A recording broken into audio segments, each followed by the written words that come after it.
Hello friends, સ્વાગત છે આપ સૌનું આપણી ચેનલ ફૂડીઝ લાઈફ ગુજરાતીમાં।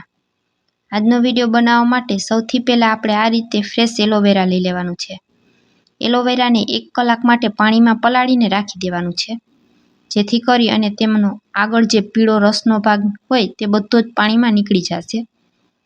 ત્યાર પછી જ આપણે એલોવેરાનો ઉપયોગ કરવાનો છે। તો મેં 1 કલાક માટે એલોવેરાને પાણીમાં પલાળી અને ધોઈને સાફ કરી લીધું છે। હવે તેના આપણે છરીથી આ રીતે નાના ટુકડા કરી લેશું।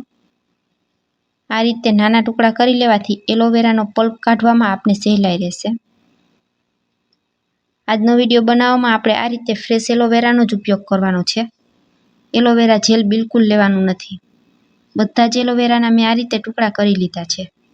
ત્યાર પછી આપણે તેમાં 2 ચમચી જેટલી મેથી દાણા લેશું, 1 કપ જેટલા મીઠા લીમડાના પાન લેશું અને 200 ml કોકોનટ ઓઇલ લેશું। એલોવેરાના આ રીતે ટુકડા કરી અને પહેલાં જ આપણે રાખી દીધા છે।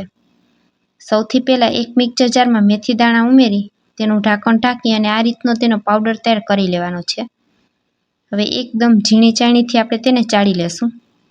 અહીં આપણે એકદમ ફાઇન પાવડરની જરૂર છે, તો આ રીતે મેથીનો એકદમ ફાઇન પાવડર તૈયાર કરી લેવાનો છે। તો અહીં 1 ચમચી જેટલો આપણે પાવડરનો ઉપયોગ કરવાનો છે। પાવડરને આ રીતે મેં વાટકીમાં કાઢી લીધો છે। હવે એલોવેરામાં બંને બાજુ જે કાંટાનો ભાગ હોય તેને છરીથી આપણે અલગ કરી નાખશું। હવે છરીની મદદથી એલોવેરાની ઉપરની છાલ પણ આપણે અલગ કરી દેવાની છે અને ત્યાર પછી ચમચીથી એલોવેરાનો વચ્ચેનો પલ્પ હોય તેને આપણે કાઢી લેશું। ફરી પાછું એ જ રીતે એલોવેરાનો બીજો ટુકડો હાથમાં લઈ અને છરીથી આપણે તેને આ રીતે સમારી લેવાનું। ઉપરની જે છાલ હોય તેને અલગ કરી દેવાની। સાઈડમાં આ કાંટાવાળો ભાગ હોય તેને પણ છરીથી અલગ કરી દેશું અને વચ્ચેનો પલ્પ હોય તેને આપણે છરીથી કાઢી લેવાનો છે।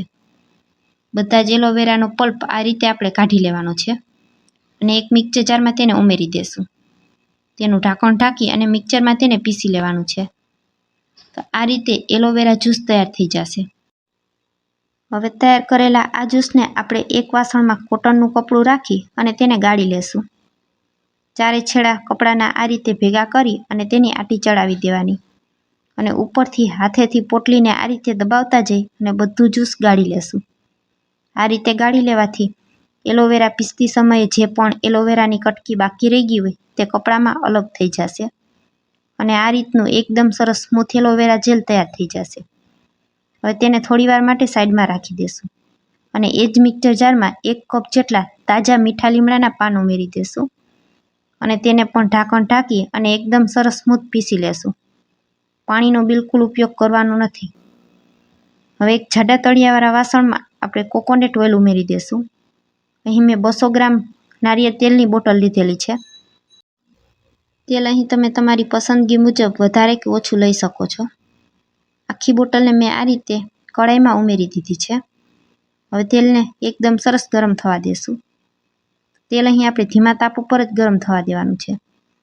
તેમાં તૈયાર કરેલો મેથીનો પાવડર અને પીસીને રાખેલો લીમડો ઉમેરી દેશું અને એલોવેરાનું જ્યુસ પણ સાથે જ ઉમેરી દેશું અને ચમચાથી બધી વસ્તુને મિક્સ કરી લેશું અને તેલને એકદમ સરખી રીતના ઉકળવા દેશું।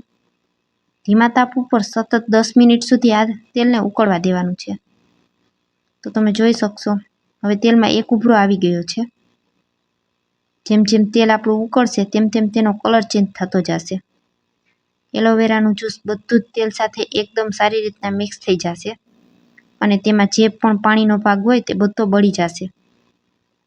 તો બધું તેલ એકદમ સરખી રીતના ઉકળી જાય ત્યાં સુધી આપણે તેને થવા દેવાનું છે। હાથને બંધ રાખ્યા વગર આ રીતે સતત તેને હલાવતું રહેવાનું છે। તો ફ્રેન્ડ્સ, હવે તમને ખબર પડી જ ગઈ હશે કે આજે આપણે હેર ઓઇલ બનાવી રહ્યા છીએ। કોઈ પણ જાતના કેમિકલના ઉપયોગ વગર ખૂબ જ અસરકારક એવું હેર ઓઇલ બનીને આ તૈયાર થશે। બજારમાં હજારો રૂપિયા દેવા છતાં પણ આવું ઓઇલ આપને ક્યારેય નથી મળતું અને આ ઓઇલ ખૂબ જ અસરકારક બનીને તૈયાર થાય છે। 1 મહિના સુધી તમે આ તેલનો ઉપયોગ કરશો એટલે તમારા વાળ ખરતા અટકી જશે, વાળ એકદમ સરસ સિલ્કી થઈ જશે અને નવા વાળ પણ ખૂબ જ ઝડપથી ઉગવા લાગશે। તમે જોઈ શકશો તેલ આપણું એકદમ સારી રીતના ઉકળી ગયું છે અને તેલનો કલર પણ ઘણો બધો ચેન્જ થઈ ગયો છે। આ રીતે પહેલાં આપણે તેલ ઉમેરેલું હતું ત્યારે એકદમ વ્હાઈટ હતું, હવે લીમડાના લીધે તેલનો કલર આ રીતે ગ્રીન થઈ ગયો છે। ફરી પાછું ધીમા તાપ ઉપર 2 મિનિટ સુધી તેને થવા દેશું. તેલ બની જશે એટલે તેલ બધું જ ઉપર તળવા લાગશે અને જે પણ વસ્તુ આપણે સાથે ઉમેરેલી છે તે બધી નીચે બેસી જશે. તો હવે તેલને ઉકળતા 10 મિનિટ જેવો સમય થઈ ગયો છે. ગેસને એકદમ ધીમો કરી દેવાનો છે અને માત્ર 1 થી 2 મિનિટ સુધી હવે તેલને થવા દેશું. આ તેલ બનાવવામાં આપણે પ્યોર એલોવેરાનો ઉપયોગ કરેલો છે. એલોવેરાના લીધે આપણા વાળ ખરતા અટકી જાય છે અને વાળમાં એકદમ સરસ શાઇન પણ આવી જાય છે. અને મેથીનો પાવડર પણ ઉમેરેલો છે. મેથી ખૂબ જ કડવી હોવાથી આપણા માથામાં ક્યારેય પણ ખોડો નહીં થાય. હવે તમે જોઈ શકશો એકદમ સરસ તેલ આ રીતે આપણું ઉકળી ગયું છે. તેમાં જે વસ્તુ ઉમેરેલી છે તે બધી તળિયે બેસી ગઈ છે અને ઉપર આ રીતે તેલ તળવા લાગ્યું છે. ચમચીમાં તમને તેલ લઈને બતાવું તો તેલનો કલર આ રીતે એકદમ સરસ ગ્રીન થઈ ગયો છે. તો આ સમયે આપણે ગેસને બંધ કરી દેવાનો છે. મીઠા લીમડાના લીધે પણ આપણા ખરતા વાળ અટકી જાય છે. તો એકવાર આ તેલને તમે ચોક્કસથી ટ્રાય કરજો. 1 જ મહિનાની અંદર આ તેલનું રિઝલ્ટ તમને સામે દેખાશે. તો કોઈ પણ જાતના કલર કે કેમિકલના ઉપયોગ વગર આપણું એકદમ આયુર્વેદિક હર્બલ તેલ બનીને તૈયાર થઈ ગયું છે. તેલને હવે પંખા નીચે થોડીવાર માટે ઠંડુ કરી લેશું. તો તમે જોઈ શકશો કડાઈને આ રીતે સાઈડમાં કરીએ તો તેલ બધું જ આપણું અલગ થઈ ગયું છે. આ રીતનું તેલ અલગ થઈ જાય ત્યાં સુધી આપણે તેને ઉકાળવાનું છે. હવે આંગળી લગાવી શકીએ તેવું તેલ ઠંડુ થઈ ગયું છે. તો તેલને સ્ટોર કરવા માટે આ રીતે એક કાચની બોટલ લઈ લેશું અને એક ગરણીમાં આ રીતે થોડું રૂ રાખી અને તેલને ગાળી લેશું. ગરણીમાં આ રીતે રૂ રાખવાથી તેલમાં જરા પણ કચરો અંદર નહીં જાય. તો આ રીતે ધીમી ધાર કરી અને થોડું થોડું કરી અને તેલ આપણે ગાળવાનું છે. એકી સાથે બધું તેલ ગાળવાનું નથી. થોડું તેલ ગળાઈ જાય ત્યાર પછી ફરી પાછું થોડું તેલ ઉમેરવાનું અને એ રીતે બધું જ તેલ આપણે ગાળી લેશું. આ તેલ તૈયાર કરવામાં ના આપણે કોઈ પણ જાતનું કેમિકલ કે ના કોઈ કલરનો ઉપયોગ કરેલો છે. લીમડાના લીધે જ એકદમ સરસ ગ્રીન કલરનું તેલ બનીને તૈયાર થયું છે અને 100% આ તેલ અસરકારક છે. તો એકવાર આ તેલ તમે પણ ઘરે બનાવી અને ઉપયોગ કરજો. તમને ખૂબ જ સરસ રિઝલ્ટ મળશે. હવે તેલ ગાળી લીધા પછી જે પણ કડાઈમાં આ નીચે બધો ભાગ રહી જાય છે તેને આપણે ફેંકી દેવાનો છે. તો ફ્રેન્ડ્સ આજનો વિડીયો પૂરો જોયા પછી તમને જરા પણ પસંદ આવે તો વિડીયોને એક લાઇક કરજો, વધુમાં વધુ લોકો સુધી શેર કરજો અને મારા વિડીયો તમને જોવા ગમતા હોય તો મને સપોર્ટ કરવા બદલ મારી ચેનલને સબસ્ક્રાઈબ કરજો. તેલ તમને વાટકામાં કાઢીને બતાવું તો તમે જોઈ શકશો એકદમ સરસ બજાર જેવું બનીને તૈયાર થયું છે. આજનો વિડીયો કેવો લાગ્યો તે કોમેન્ટમાં જરૂરથી જણાવજો. Thanks for watching.